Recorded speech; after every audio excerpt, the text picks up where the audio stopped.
We don't have, obviously, a horse in this race. We, want to have people have a chance to hear all the candidates, which we do on a regular basis, and try to be fair. So, in fairness, two questions for you. Number one, do you think Congressman Sestak is lying about the White House offering him a job? And number two, when you switched from being a Republican to a Democrat back in April, did you ask the White House to clear the road to make sure nobody else would be out there so you could run as the Democratic candidate and be endorsed by the President and the Democratic Party? I absolutely did not, and said so at the time, and have said so consistently, right, that I did not ask that the field be cleared, and I'm ready to take on all comers. Listen, Gary and Jim, that's been my whole career. I've had a lot of tough campaigns. I don't back away from a tough campaign. The White House has denied it. No specification. You just take a look at the two records, and I'll stand on it. And yet, I want to come back and ask you that next question again. Do you think he was lying? Here's the problem: the White House. Robert Gibbs has been asked repeatedly by Jake Tapper, by Major Garrett, and he continues to kind of peddle it off, and it has the appearance, and you're DA, you're one of the better ones that we've ever seen out there. Your antennas would have gone up, I think, just like our antennas are going up right now. Why don't they answer that question? Well, listen, you'll have to ask them. We try, right? You know, I took your advice last time. When I was DA, I know when I was DA and someone came to me and wanted a warrant of arrest or wanted some action or wanted me to believe that something had happened, they told me where it happened, when it happened, right, who was involved, the specification. Who has the obligation here? Joe Sestak in naming names and telling what happened, or Eric Holder in investigating right now the fact that he brought it up in the first place, or is there a joint responsibility there? Well, I think the first thing that has to be done is the complainant has to be specific on what is going on. If I was a DA and this came to me, I'd ask for the specification. If the guy didn't give it, I'd say, sorry, there's nothing I can do about it. There's no credibility. When you have something that happened, the first thing you do is make a prompt complaint. A prompt complaint is an indication of credibility. He says it happened last summer, and he mentioned it a couple of weeks ago. You judge for yourself. Let your listeners judge whether that kind of a vague, nebulous complaint stacks up against issues like not showing up for work, missing 127 votes, or not paying the minimum wage. Well, Senator, when did you first learn about this alleged job offer?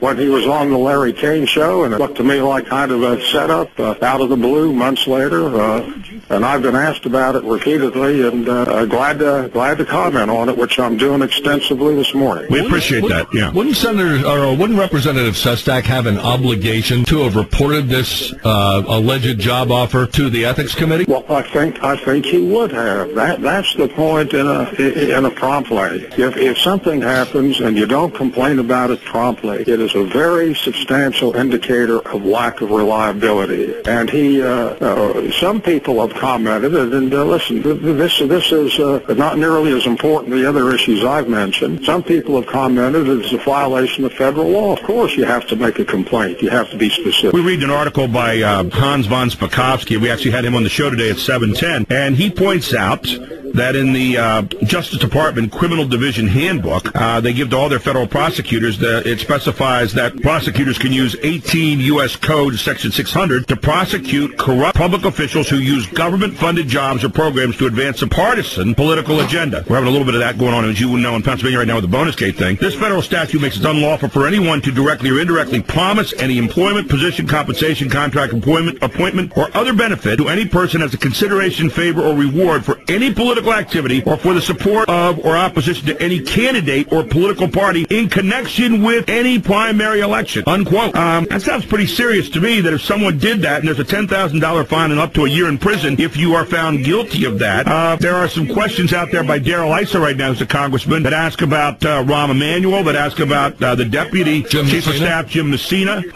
Your thoughts about that, if those people who would be in support of you were eventually found guilty of offering something even though you didn't have any knowledge of it? Well, you're asking a very hypothetical question. I would go back to your point of an obligation to make a report if there has been something. There's a crime called misprision of a felony, right. Gary and Jim. Misprision of a felony is when you don't report a crime. So you're getting into pretty deep areas here in these considerations. Well, we appreciate you taking the time to be with us this morning, Senator. We're going to have on Congressman Sestak in a moment. Good morning. You're listening to York's Morning News on WSB. WSBA. I'm Jim Horn. I'm Gary Sutton. WSBA News Time is 8:40, and we're joined this morning by Congressman Joe Sestak, who is running for the senatorial seat presently held by Arlen Specter, who was on a few moments ago. Good morning, Congressman. How are you? Good morning, Gary and Jim. Great to be back. Always good to have you on. I don't know if you had a chance to hear what Senator Specter had to say this morning. No, I didn't. I had more important things to do, but what's up?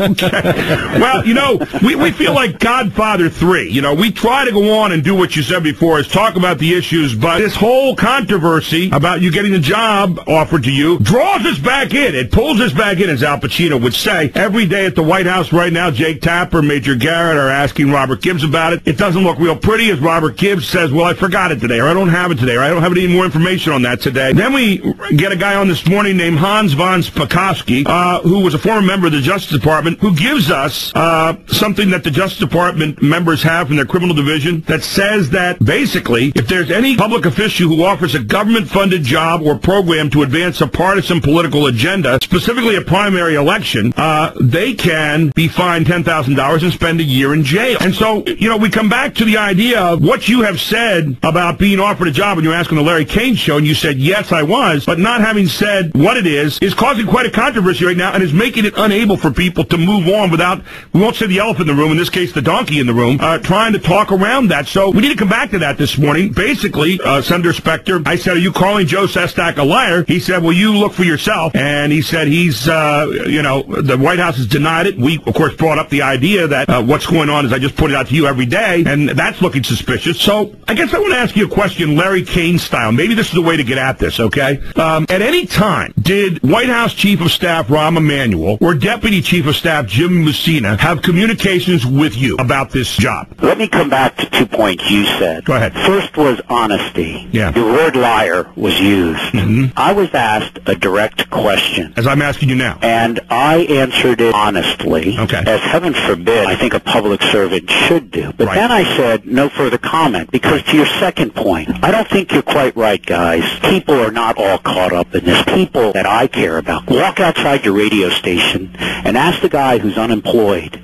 does he care about this nonsense? We do that every day. No, he cares that he doesn't have a job because Arlen Specter voted with George Bush's savage economic policies 2,000 times. Listen, he voted for exporting jobs overseas. So what I want to talk about is talk about the policies that affect the working family. With all due respect, you're deflecting. No, okay? I'm not. Yes, I you are. answered the question honestly, okay. and I said at the time, that's it. And I'm asking you a question right now. Because it doesn't have to do with the working family. It does. It does have to do with working families who want honesty in government. They want to make sure that if there's something pointed out here, that dishonesty is not there. And I can't think of a more important time in our nation's history right now when the Tea Party people are out there, don't trust government. We've seen all kinds of deals made in this health care bill that look shady. It's the reason the president's popularity polls have dropped down to 46% as of this morning. I can't think of a more important time for honesty. And I totally agree with you that honesty is what's important here. You need to come out and say what happened here so we can move on and talk about the very issues that we happen to talk about, people on Main Street every day who do want to know an answer. Are there people that are doing corrupt things here, get jobs for other people, whether it's Arlen Specter, Joe Sestak, whoever? Oh, you might have answered the question to the best of your ability, or not even to the best of your ability, your satisfaction, but it's not to the satisfaction of a lot of people out here who continue to ask us the answer to that question. I answered a question, yes.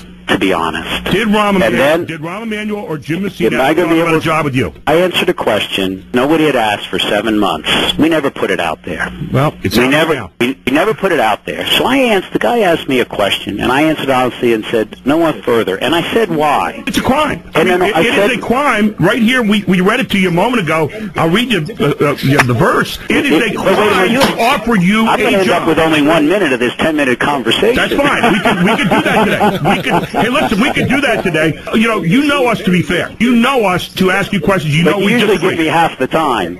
What's that? You usually give me half the time. Well, but I'm not going to let you deflect today. I'm coming. Hold on, gentlemen. Wait a minute, please. Answer the question honestly. Now, if you ask me what I spoke about with my wife this morning, I don't have to tell you that. What I do have to tell you, if I was asked something, I do have to answer it honestly. And I did do that. Heaven forbid, as other people have said, most people wouldn't have they would have said no comment or anything. I answered the question honestly, but